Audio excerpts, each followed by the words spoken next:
Allah'ın kudretini qarаңыздар. Allah Taala qanday ulug' çevir zat. Mına бұл gülдің аты намаз шам gülü деп аталады. Шам намазында açılады. Адамдың көзінше açılады. Мына қараңыз, açılıp келатқанын. Мына açılıp келатат gül. Мына екіншісі дағы açılıp атат мынаки. Анысы да.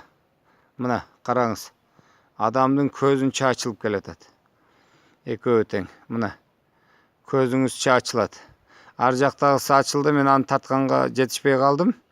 Мына азыр дағын екеуі açılıp келатат, қараңызшы. Ар жағында дағы біреу açылады. Мына ушу 5-6 жылдан бері ушул гүлді өстүрөбүз. Мунун Алланын кудуретине там беребиз. Ушул жерде караңызчы кандай сонун болуп. Ушундай таптатынакай болуп жадырап түнү менен жайнап турат. Анан эртең күндүз саат 11-лерде солуйт. Кайра кечинде ача берет. Кыш түшкөнчө кышка чейин ушинтип гүл өзүн ачып солуп ачып тура берет. Түнү менен таптатынакай болуп гүлдөп турат.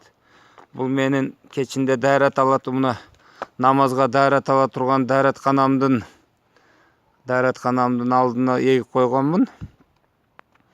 Ушундай болуп ачылып татынакай болуп турат. Мына мунусу да 4-үнчүсү да ачылайын деп калды, аркы беттеги. Мына караңызчы. Көзүңүзчө ачылат.